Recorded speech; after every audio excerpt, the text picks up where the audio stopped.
Bueno,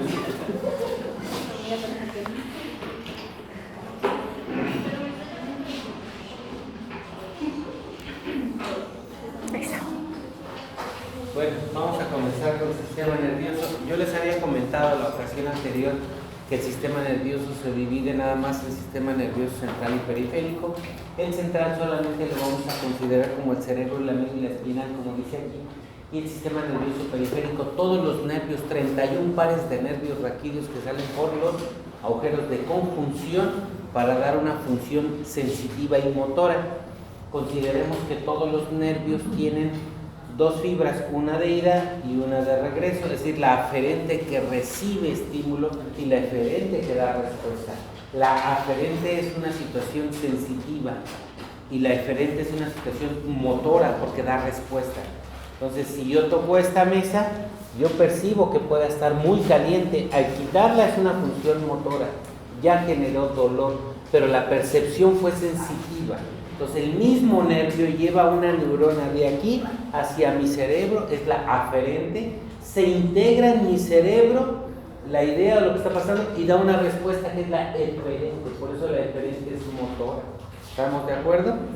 Ahora, ¿todos los nervios llegan al sistema nervioso a ser integrados? No todos los. Hay unas respuestas que son periféricas, no se integran a nivel central. Entonces, todo lo que se integre a nivel central se llama acto reflejo y todo lo que se integre a nivel periférico se llama arco reflejo. Un ejemplo de un arco reflejo, lo que no se integra a nivel central, son los reflejos osteotendinosos. Si ella cruza la pierna y yo le pego en el ligamento intrarrotuliano, puede haber una respuesta inmediata, pero no fue voluntaria, ni ella quiso. Fue un reflejo, ni siquiera lo pensó porque no se integró a nivel central. Cuando te golpeas en el codo y hay un reflejo, ni siquiera lo integraron.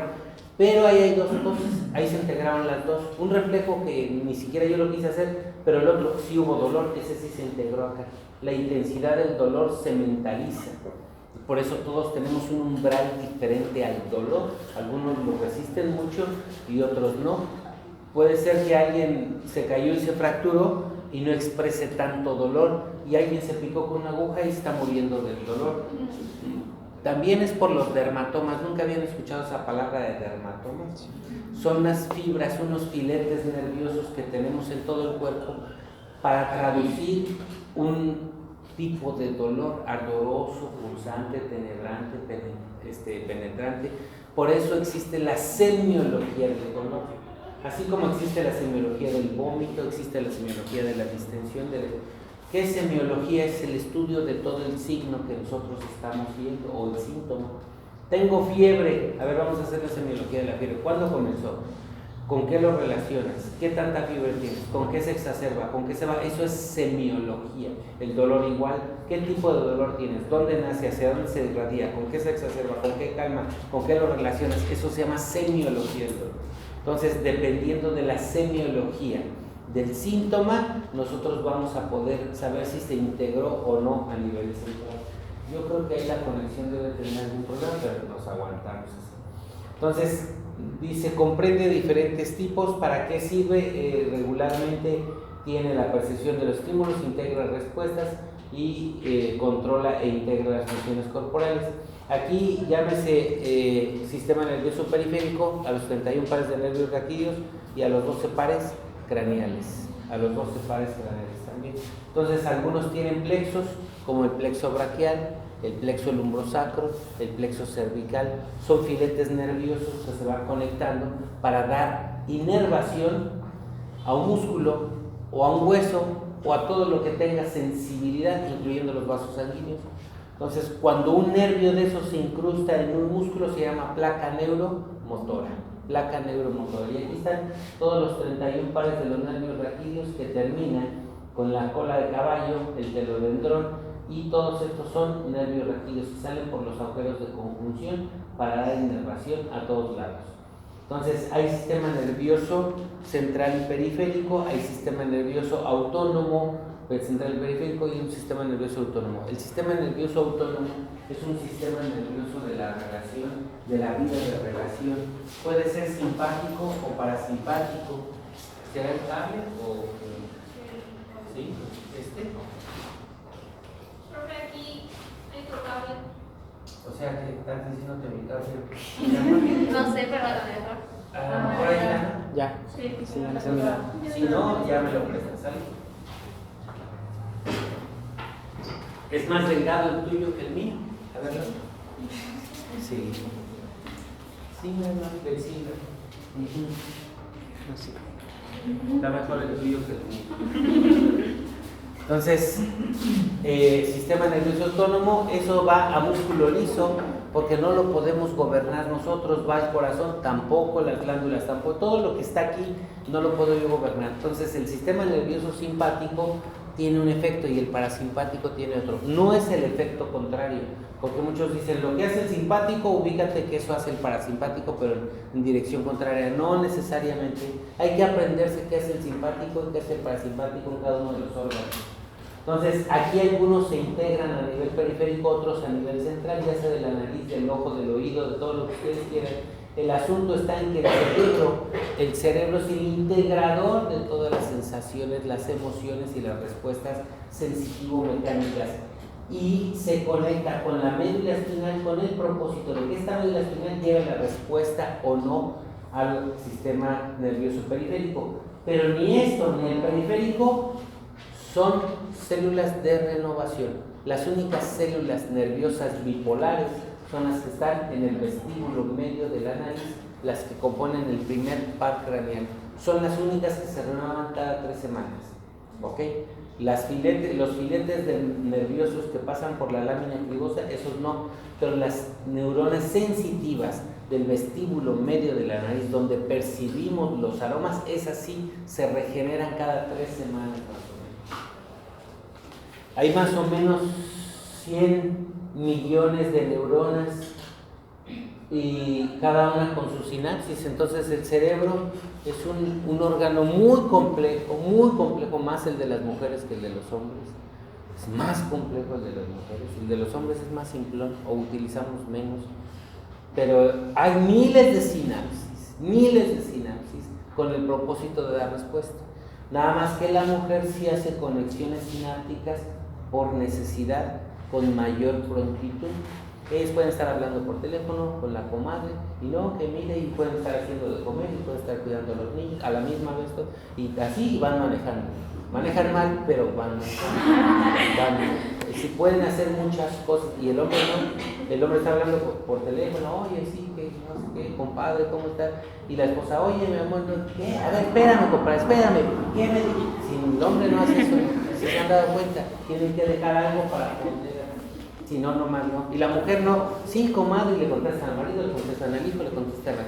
O sea, ahí no hay problema. El asunto es en el número de sinapsis que hay.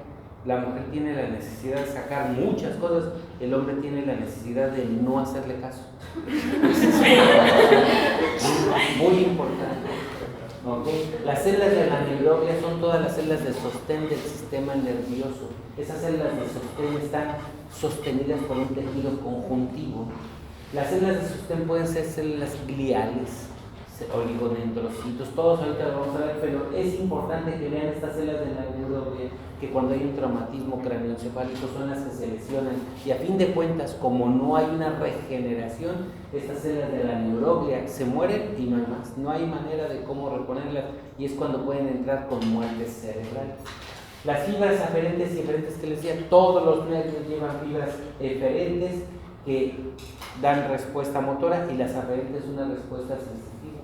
Entonces las neuronas pueden tener una característica de irritabilidad, conductibilidad y neurosecretora, porque todas las neuronas secretan acetilcolina o secretan un tipo de neurotransmisor, serotonina, acetilcolina, ácido gamma-aminobutírico, cualquiera de esos.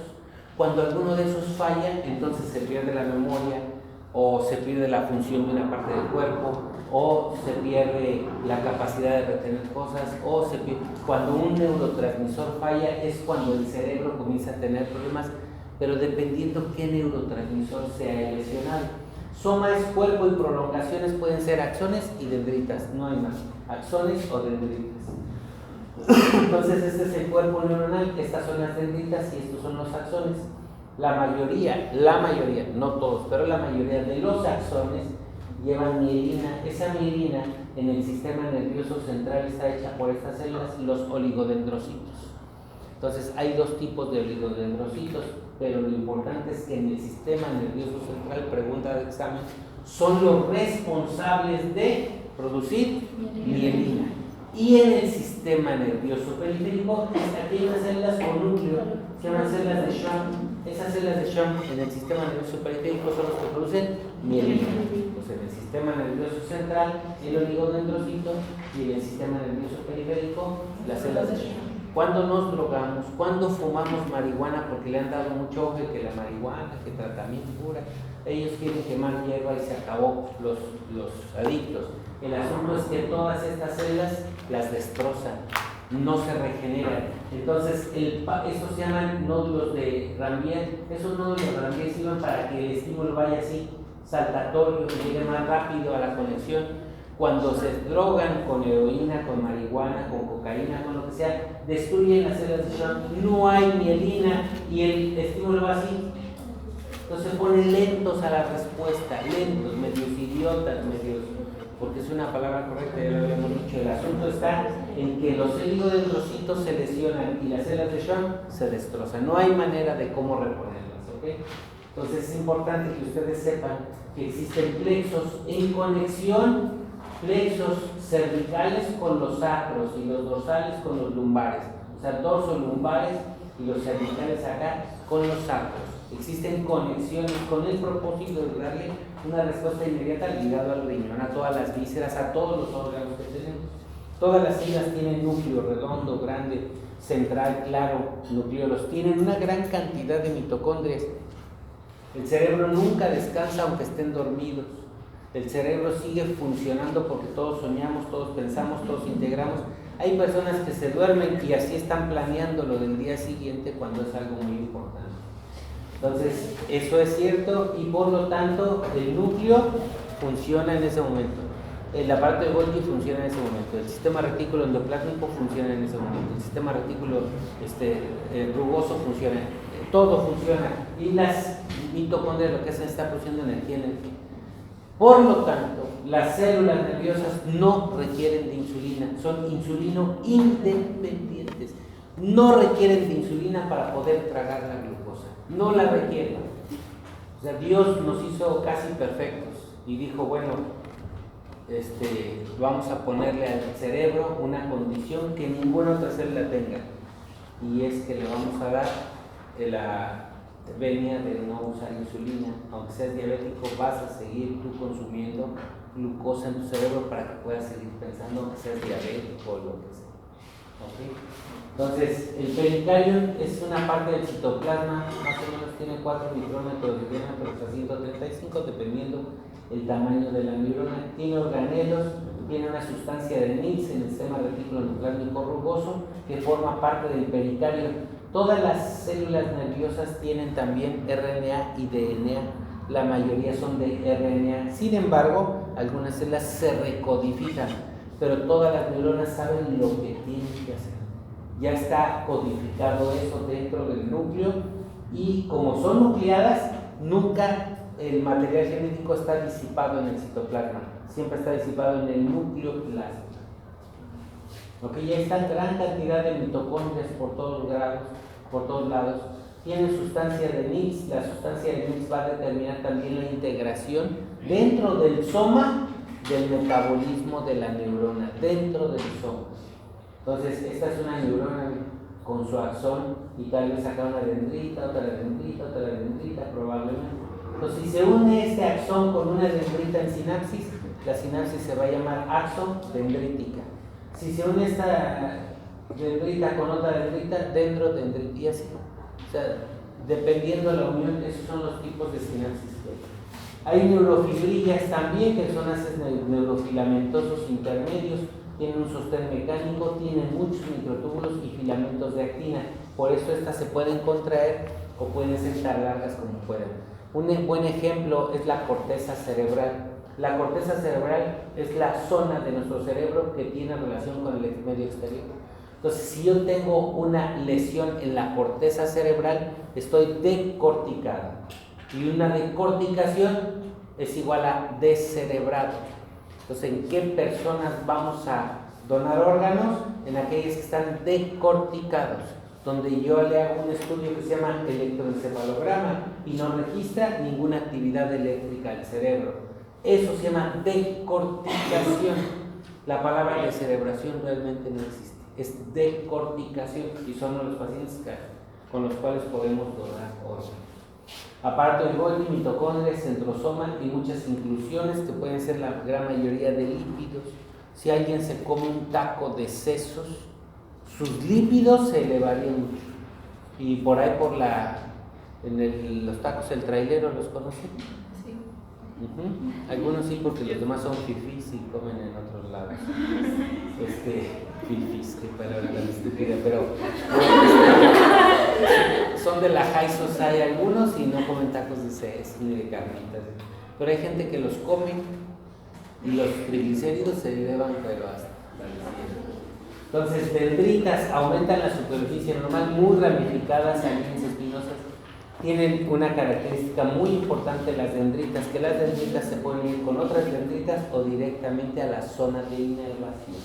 El axón también, desde luego, y puede tener ramificaciones terminales y colaterales para hacer otra sinapsis. Ya les digo, si hace una sinapsis axón-axón, se llamará axoaxónica y así. Tiene axoplasma, axolema. El axolema se diferencia porque el axoplasma contiene todos los organelos membranosos y no membranosos en un citosol, y el axolema contiene todo el material genético, pero dentro del núcleo, que ahí se llamaría nucleolema. Tiene vaina de mielina y transporte axónico. Esta vaina de mielina está hecha por las células de... Pensé que estabas orinando. ¿Verdad que sí soy yo? Hasta calientito salía. Tipos de neuronas. Ahí lo que decía, unipolares, multipolares o tripolares. Y algunas de estas neuronas, ¿cuáles son las del vestíbulo medio que se regeneran de las tres? Bipolares. Y por su longitud pueden ser Golgi tipo 1, Golgi tipo 2. Las de Golgi tipo 1 son las de producción de axón largo, como las que están en la tercera capa de 6 que tiene la corteza cerebral, por ejemplo. Y el aparato de Golgi tipo 2, las interneuronas que son solo de conexión, sobre todo en el sistema nervioso periférico. Hay un neurófilo, o sea que en diciembre, el 20... ¿Ustedes creen en los Reyes Magos o en Santa Claus? Como son gringos, en Santa Claus. Y como son mexicanos, en los Reyes Magos. Pues pongan el zapato y díganle, lo único que quiero es que me traigan más neurófilo. Es lo único que quiero. Entonces nos hacen más inteligentes, más receptivos, más resolutivos, hacemos una vida muchísimo más relajada, sin tanta presión, porque los problemas los resolvemos rápido. El neurófilo es el que determina el número de conexiones sinápticas para poder realizar algo. Pero como no existen los Reyes Magos ni Santa Claus, pues nunca pónganse alegres y hacer números.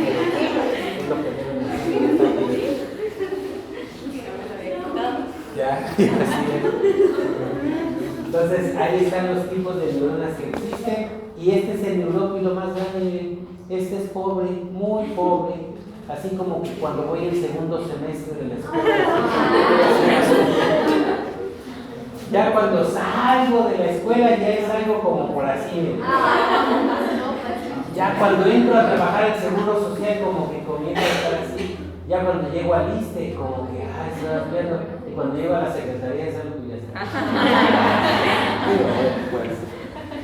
Entonces, vean ustedes que las conexiones a los vasos sanguíneos se llaman pies.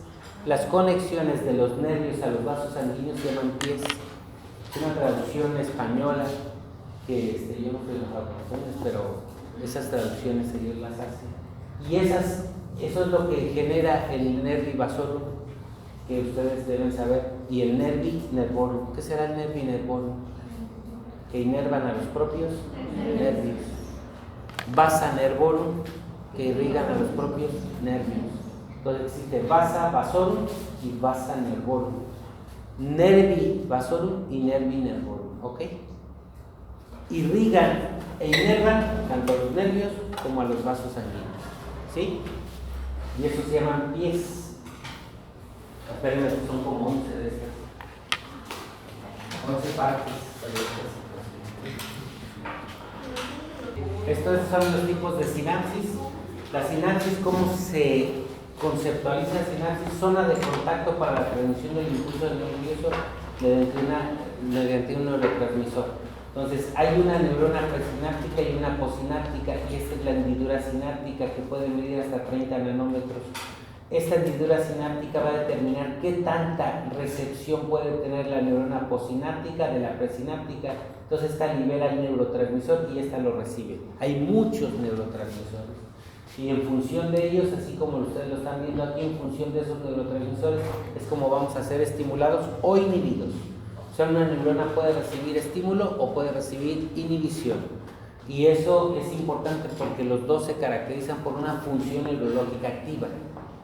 Si alguien tiene un feedback negativo, recuerdan ustedes que el hipotálamo libera una hormona que se llama hormona reguladora de la tirotropina. ¿Sí lo acuerdan o no? Pues estudiaron para eso. ¿Y a dónde llega esa neurona reguladora de la tirotropina? A las células cromófobas de la adenopófisis, ¿o no? Y esas células cromófolas de la adenopófisis le dicen a las células basófilas: libera hormona estimulante del tiroides. Y la tiroides le dice a las células foliculares: libera T3 y T4. ¿Sí estamos de acuerdo? Y las T3 y T4, cuando ya están muy elevadas en sangre, hay un feedback negativo y le dicen al hipotálamo: ya no liberes hormona reguladora de la tirotropina. El niño ya se fue a dormir, su metabolismo ya bajó, ya no liberes T3 y T4. Entonces es un feedback negativo, pero hubo o no estímulo. Claro, negativo, pero hubo estímulo. Para que no se malentienda, porque el único que lo explica bien es la fisiología de Gayton. Es el único que explica bien eso. Todos los demás están muy complejos, o no sé por qué lo hacen difícil. Son 3 hojas y no dice nada. 4 hojas y tampoco dice nada. Nada más dicen que sí hay un estímulo, pero que no, pero que sí, pero que como Cantinflas. Y el asunto está en que cuando ustedes leen el Gayton en media hoja, les dice lo que estamos diciendo. Hay un feedback, una retroalimentación negativa con estímulo nervioso a fin de cuentas. No es que se inhiban los nervios no descansan nunca. Si estoy alegre, está activo. Si estoy deprimido, está activo. De todas maneras, están activos. Nada más que con menor cantidad de serotonina cuando estoy triste y con mayor cantidad de serotonina cuando estoy alegre. Cuando estoy triste puede haber intensidad de tristeza al grado de llegar a la depresión, y cuando estoy alegre puede haber intensidad de alegría al grado de llegar a ser eufórico. Entonces, sí hay de los dos, hay actividad neuronal, pero unos son inhibidores y los otros son excitadores. En unos funciona el sistema nervioso simpático y en otro parasimpático. Pero ahí tengan cuidado con eso del simpático y parasimpático. Cuando lo veamos se van a dar cuenta por qué. Entonces, estas vesículas sinápticas pueden ser de un pool libre o un pool de reserva. Si es de reserva es porque no lo utilizo, y si está libre es porque lo exige. Así como el cortisol. ¿Se acuerdan del cortisol de dónde sale? Fasciculada de la corteza suprarrenal, y es cuando estoy estresado, y lo que hace el cortisol es ir al hígado, al músculo, a sacar glucógeno para regular las cantidades de glucosa en sangre. Y entonces lo que está sucediendo ahí es que hay un pool de reserva en la corteza suprarrenal y un pool libre que está ejerciendo todo eso. ¿Qué neurotransmisores? Miren cuántos, hay un montón. Si son aminas, pues hay acetilcolina, noradrenalina, dopamina, serotonina y sabor.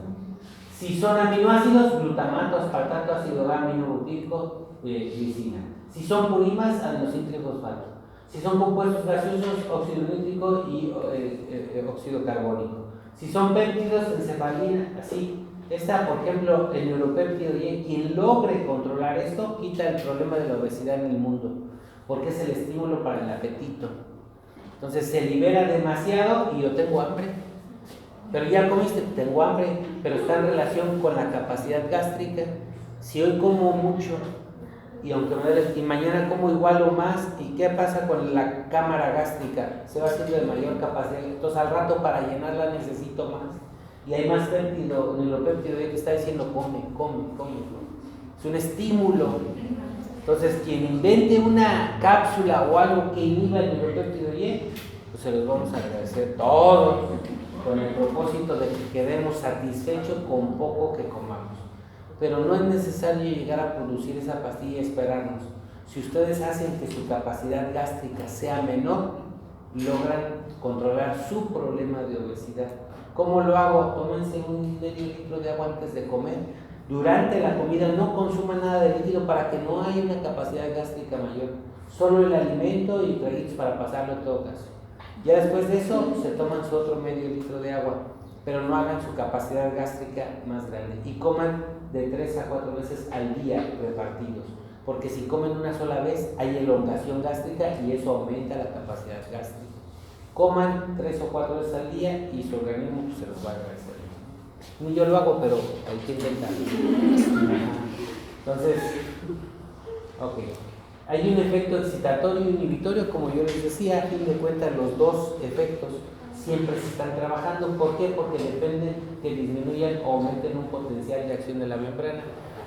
Así se llama potencial de acción de la membrana, nada más que la palabra potencial de acción se refiere más a las células cardíacas. Pero todas las membranas tienen un potencial de acción, es decir, se activan por algo, se abren los canales y comienza a haber un intercambio de iones. Y algunos enlentecen y otros aumentan su velocidad de conducción. Hay un mecanismo de eliminación, hay unas enzimas colinérgicas y otras adenérgicas. Cuando las enzimas colinérgicas como la acetilcolinesterasa se activan, pues entonces se separan, se convierten en acetato y colina y ya están ejerciendo un sistema de eliminación, y las adrenérgicas nada más se recapturan. O sea, no todas las sustancias del sistema nervioso se desechan, hay unas que se recapturan y se reutilizan. Muy importantes, aquí están los tipos de sinapsis que puede haber. Entonces, clasificación de las sinapsis: axodendríticas, axosomáticas, axoasónicas. Axodendríticas, el axón y las dendritas. Axosomáticas, el cuerpo, así sucesivamente. Por condensación de la membrana puede haber tipo 1, tipo 2, tipo 1 excitatorias, tipo 2 inhibitorias. Las excitatorias son de condensación notable, muy notable, y las inhibitorias son un poco más delgadas. Las inhibitorias requieren menos gasto energético, menos neurotransmisor en alguna de las ocasiones. Pero cuando se reprime la situación, entonces ya el gasto energético es alto. Si yo reprimo una situación, ya estoy en una fase excitatoria para reprimir eso. Pero la fase inhibitoria solita, sin ejercicio, sin actividad, sin gasto ni nada, solo se inhibe por retroalimentación. Entonces ahí están los tipos de sinapsis. Este sí es el axón, axosomática, este pudiese ser este axodendrítica o dendrodendrítica y así sucesivamente. Y todas van a soltar un neurotransmisor, ya sea aminas, ya todas las que vimos ahorita van a soltar algún neurotransmisor, ya están codificados este tipo de neurotransmisor. Esto es lo que yo les decía, todas las células de la neuroglia son la estructura física del cerebro, son la estructura de sostén del cerebro, es lo que debemos cuidar con hidratarlas. Si no está hidratada las células de la neuroglia, no pensamos bien. Si no está hidratada, si está hidratada tenemos un mayor flujo en la liberación de los neurotransmisores. Entonces, las células de la neuroglia son de sostén en mayor o menor cantidad. Esas células de la glía pueden ser del sistema nervioso central, que son todas estas, o del periférico, no hay más. Del central son los astrocitos y pueden ser fibrosos o protoplasmáticos. ¿Quedó claro? Si yo les digo, ¿cuál es la clasificación de los astrocitos? Que son las primeras y las más grandes y quizás las más importantes de las células de la neuroglia o de las células de la glía, que son parte de la neuroglia. La clasificación es que se clasifican en fibrosos y protoplasmáticos. Yo quisiera tener más protoplasmáticos porque esos hacen las conexiones en la sustancia gris del cerebro, que es la que nos deja pensar, que es la que nos deja retener información, que es la que nos deja procesarlas. Entonces yo quiero astrocitos protoplasmáticos para mi cumpleaños, los más que puedan. Y con eso entonces voy a tener una habilidad cerebral muchísimo mayor a cualquier otro. ¿Ok? Y los oligodendrocitos, ya dijimos, pueden ser perivasculares, perineurales e interfasciculares. Estos oligodendrocitos, vean ustedes que dicen perivasculares, es decir, un solo oligodendrocito puede inervar, puede ayudar a muchos vasos sanguíneos, o a muchas neuronas, o a muchos axones, o a muchas dendritas. No nada más el oligodendrocito es de una sola dendrita, un solo axón, es de muchas, se rodea, él le sirve a todos. Entonces hay que cuidar al oligodendrocito con una buena alimentación, y el oligodendrocito les va a agradecer cuando la alimentación sea baja en carnes rojas, porque la gran cantidad de proteína y grasa de la carne roja se le pega al oligodendrocito y eso lo enlentece en su funcionamiento. ¿Okay? Y la microglia, células de la microglia que son prácticamente de sostén, de soporte. Entonces, en el sistema nervioso central, las células de sostén de la neuroglia son astrocitos, oligodendrocitos y células de la microglia. ¿Ok? Son 3 nada más. Pero los astrocitos pueden ser fibrosos protoplasmáticos y los oligodendrocitos pueden ser cualquiera de estos. ¿Estamos de acuerdo? Por eso dicen, hay tan poquitas células, no, se dividen más. Lo que pasa es que las 3 tienen clasificaciones a su vez. Y en la periferia hay células satelitales y las células de Schwann, que las células de Schwann son los que se encargan de producción de la mielina. Y acá los oligodendrocitos. ¿Ok? Y el epéndimo, que ya dijimos que es algo importante. Vamos a ver qué hacen los astrocitos, que son una de las células más importantes de estructura. Los fibrosos están en la sustancia y los protoplasmáticos, los deseables, están en la sustancia gris. ¿Ok? Entonces, forma de estrella, numerosas prolongaciones, porque entre más neurópilo tienen, mayores sinapsis hay. Es más, estos oligodendrocitos, cuando alguien se pega en la cabeza, ¿no han escuchado que hay edema cerebral? Entonces, ese golpe rápidamente, donde se golpeó, se secretan sustancias de desecho. Los oligodendrocitos van y se las tragan, y los astrocitos, y el astrocito crece. El crecer, eso es edema cerebral. Es un crecimiento por el que se tragó el astrocito todo el material que se lesionó en el traumatismo craneal. Ese es un edema cerebral. No tiene que ver mucho con el acúmulo de líquidos en el espacio intersticial, este tipo de edema. Tiene que ver con el aumento en el tamaño del astrocito, pero después se soluciona. Se le mete manitol a un edema cerebral y el astrocito desecha todos sus componentes. Manitol, no dexametasona. Prohibido ponerle dexametasona a un paciente con edema cerebral, porque la dexametasona sí es un antiinflamatorio importante, pero estamos hablando, porque tiene efecto diurético y demás, estamos hablando de un proceso inflamatorio de acúmulo de líquido a nivel intersticial. Entonces la dexametasona sí sirve. Un brazo, un pulmón, está bien. Pero el cerebro, ya dijimos que ese no es el proceso de edema cerebral como comúnmente lo conocemos. Es otra condición, entonces el único medicamento que sirve para el edema cerebral es manitol. Y esa es su pregunta de examen a nivel profesional. Cuando ustedes se vayan a graduar y los pongan a hacer el examen, se van a acordar de mí, de esa respuesta. ¿Okay? Muy bien. Después, al contacto con vasos sanguíneos se forman procesos pediculares o pies. ¿Se acuerdan que les dije que las conexiones con los vasos sanguíneos se llaman pies?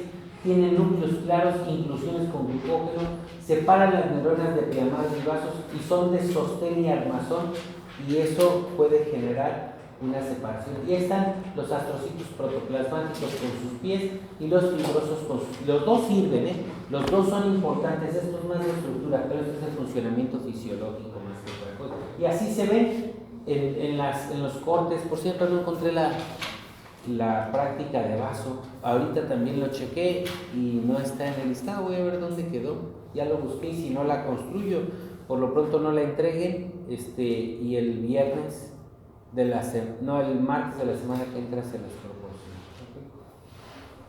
Entonces, aquí estos astrocitos regulan los neurotransmisores. El óxido nítrico genera potencial de acción y además hay un proceso aquí importante. Producen lactato a partir de glucosa, que es el alimento de las neuronas. Producen lactato a partir de glucosa. ¿Qué dijimos que era? ¿Qué condición tiene la glucosa en el sistema nervioso? Que no requieren de insulina. Entonces, toda la glucosa que entra se convierte en lactato y ese es un alimento para las neuronas. En lesiones de tejido nervioso, los astrocitos, que son los que estamos hablando, captan sustancias de las neuronas dañadas y por tanto pueden aumentar tamaño y a eso se le llama edema cerebral.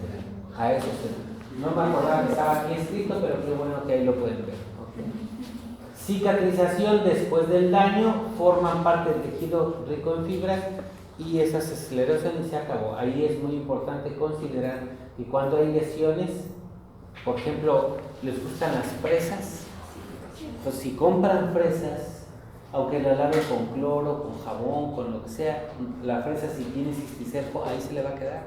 El cisticerco tiene una cápsula muy importante de adherencia y no deja pasar nada, es impermeable. Entonces, si yo tengo fresas y me las como con cisticercos, porque ya la lavé, le puse yodo, le puse cloro, no, a la fresa no le pasa nada. Digo, al cisticerco no le pasa nada, la fresa sigue infectada. Ustedes se la comen. Hay dos tipos de cisticerco, celulosea y racemoso. Pues cuando no lo comemos, se va al torrente sanguíneo.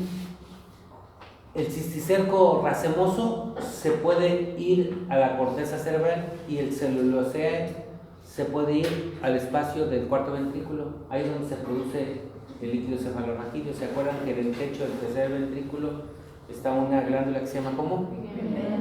Y ahí está, en el epéndimo está incrustada y además ahí están los plexos, así es, y esos son los que producen el líquido. Entonces, cuando el cisticerco celulosea ahí se incrusta, tapan el cuarto ventrículo los agujeros de Luschheim-Magendie, que por ahí circula el líquido cefalorraquídeo. ¿Sí se acuerdan de eso, no? Entonces, tapa el agujero de Monro, los plexos coroideos siguen produciendo líquido cefalorraquídeo y aumenta la presión intracraneana por líquido cefalorraquídeo. Entonces, estamos hablando, y ya que está aumentada la presión, el paciente se desploma. Cuando cae, se mueve el cisticerco celulosea, comienza a circular el líquido cefalorraquídeo y el paciente dice: ¿qué pasó? Pues te desmayaste, pero de repente no convulsionaste, no nada, solo perdiste el estado de despierto, porque el estado de conciencia es otra cosa. Si es que perdió el estado de conciencia, ¿de qué me estás hablando? La conciencia es muy difícil estudiarla, pero el estado de despierto sí estaba despierto y luego se quedó dormido. Entonces pierde el estado de despierto por la caída, lo recupera. Y hay que sospechar de un cisticerco celulosea. Ahora, la persona está normal, así como hay, y de repente comienza a convulsionar. Hay convulsiones tónicas, nada más se quedan así, clónicas, se desvanecen. Entonces, tónico-clónicas son combinadas cuando se ve todo el show y de repente se pasa, ¿no? Eso fue por estímulo de la corteza cerebral y es porque es el cisticerco racemoso que se comieron las fresas, ahí se pegó en la corteza cerebral. La corteza cerebral con los astrocitos lo encapsulan y lo hacen fibroso y lo calcifican. Se llama foco epileptógeno. Las convulsiones de la epilepsia vienen por estímulo de la corteza cerebral. La corteza cerebral, recibiendo ese estímulo, lo que está generando es una serie de neurosinapsis exageradas, no controladas, y la persona comienza a tener contracciones y relajamiento. Sí, es tónico-clónica. Es más, puede haber, eso se llama gran mal, una epilepsia tipo gran mal, y hay pequeño mal que solo son ausencias. Están hablando con alguien y se quedan de repente, oyen y se quedan idos, están convulsionando y de repente como que se despiertan o no sé, vuelven a la vida de relación. ¿Y qué pasó? Y se sienten mareados, así como si hubiese convulsionado el otro. Se llama pequeño mal, son ausencias. Cuando termina una convulsión tónico-clónica o una ausencia, es decir, un gran mal o un pequeño mal, se llama estado posepiléptico, es un estado que le llaman posictal. Ustedes lo van a escuchar mucho en los hospitales. ¿Por qué está así como medio oído, como que pues es epiléptico? Ok, está en estado posictal, acaba de tener una convulsión. Y el estado posictal está en la zona limítrofe, o se compone y ya no convulsiona en ese momento, o sigue convulsionando. Cuando después de una convulsión entra en estado posictal y presenta otra convulsión, entra en estado posictal y presenta otra, eso se llama estatus epiléptico y se puede morir el paciente. Sí se puede morir el paciente. Entonces, el medicamento idóneo para quitar una convulsión es el diazepam. Para una urgencia es el diazepam y nunca se pueden poner más de 20 miligramos de diazepam y cada ámpula tiene 10 miligramos, o sea, no más de 2, porque entonces lo matamos por una depresión respiratoria. Nosotros le bloqueamos el sistema respiratorio. Entonces es muy importante que ustedes consideren que cuando consuman fresas, ¿cómo le hago para quitarle los cisticercos? Ya me dijo el doctor, no puedo ni lavar ni con jabón, ni con zacate, ni con piedra pómez, ni con nada. Entonces los congelo. Yo tengo que tomar las fresas y congelarlas. ¿Cuándo se congelan? Y ustedes las sacan y las bañan en el agua. El cisticerco, la cápsula del cisticerco no aguanta la congelación y con el agua se resbala después de haber sido congeladas. Es la única manera. Por eso tenemos tantos epilépticos en el escenario. Tenemos tanta gente que consume carbamazepina, valproato de magnesio, cosas de ese tipo, porque son epilépticos gracias al consumo de fresas y carne de puerco. Fresas y carne de puerco. La carne de puerco también contiene muchos cisticercos, pero de 10 personas, 9 son epilépticos por el consumo de fresas y 1 por consumo de carne de puerco. O sea, es más frecuente lo de las fresas que el carne. ¿Sí estamos de acuerdo? Entonces ya saben por qué convulsionan las personas, por estímulo a la corteza cerebral. ¿Y el diazepam también ayuda para el dolor de los nervios? No, el diazepam lo que hace, si tienes una cefalea, una migraña y cosas de ese tipo, y ya probaron de todo y no se quita, puede ayudar. Entonces es un relajante. Y el proceso de la cefalea intensa es un problema de edema, a nivel de vasos sanguíneos. Pues te ayuda el diazepam porque te relaja, pero no es un analgésico, es un inhibidor completo. Tengo un dolor de ciática y le pongo diazepam, no te sirve para nada, no es para un dolor. Para la neuropatía o dolor de nervios son otros medicamentos como la lírica y cosas de ese tipo. Pero el diazepam es el medicamento más adictivo que hay en el mundo. O sea, alguien se comienza a tomar diazepam y dice, oye, qué bien te siento, me relajadito y a toda. Y al otro día me quiero sentir igual, o sea, ayer estuve hasta más perceptivo. Y el tercer día, oye, pues otro, y ya nunca en su vida son capaces de matar a alguien para conseguir diazepam. Así es la cocaína, así es la heroína, así es la marihuana y así es el diazepam. El clonazepam es menos adictivo, pero de todas maneras es una sensación de placer. Que tengan sexo y que dejen el diazepam y asunto solucionado, porque es la misma sensación. Sí, está comparada con la misma sensación del consumo del diazepam. Entonces, para que ustedes sepan, nunca le den a alguien diazepam que no lo requiera en ese momento. Y jamás fomenten el uso de diazepam en forma indiscriminada, porque los van a hacer adictos. Y tenemos problemas después de delincuencia, por eso precisamente es lo que hacen las drogas. Ok, segundas células, primeras ¿cuáles fueron? Segunda, oligodendrocitos. No tienen gránulos ni filamentos, núcleos pequeños y oscuros. Los oligodendrocitos pueden ser satelitales o interfasciculares. Los oligodendrocitos satelitales forman parte del cuerpo de la sustancia gris y los interfasciculares de la sustancia blanca, a fin de cuentas. Entonces, si hay astrocitos fibrosos y protoplasmáticos, yo quiero astrocitos protoplasmáticos porque son parte de la sustancia gris. Y también quiero yo oligodendrocitos satelitales para que puedan satisfacer la necesidad de esos astrocitos. Entonces, estos oligodendrocitos satelitales están en la sustancia gris y son los que producen la mielina. Yo con un astrocito en la sustancia gris protoplasmático no me sirve de nada si no tiene mielina. Entonces debe estar acompañado de un oligodendrocito satelital. Ya fuera de la sustancia gris, lo que es la sustancia blanca, estamos hablando evidentemente del sistema nervioso central. Fuera de eso, todos están las interfasciculares junto con los astrocitos fibrosos. Entonces forman mielina en el sistema nervioso central. La esclerosis diseminada lleva una reacción inflamatoria intensa y destruye células de la glía. O sea, si yo fumo, esto es lo que me está pasando. Si yo tomo alcohol, esto es lo que me está pasando. Si yo tengo golpes en la cabeza, esto es lo que me está pasando. Si yo le entro a la cocaína rápidamente, esto me pasa. La cocaína, si yo tengo un traumatismo cranial, puede ser que pase esto. La cocaína con un solo golpe es 100 veces más lesiva que el traumatismo craneoencefálico. 100 veces más lesiva. Entonces, cocaína además de cara, daña. Y ahí están un oligodendrocito que puede satisfacer una fibra, otra fibra. Es un oligodendrocito que satisface diferentes tipos de fibras, diferentes tipos de vasos. Entonces, así se ven los oligodendrocitos a comparación de las células de la microglia. Las células de la microglia, esas son células ya más pequeñas, con núcleos reducidos y oscuros, con prolongaciones delgadas y finas sinapsis. Se encuentran todas en el sistema nervioso central, son numerosas en la sustancia gris, porque es la que más sostén requiere y la que más utilizamos.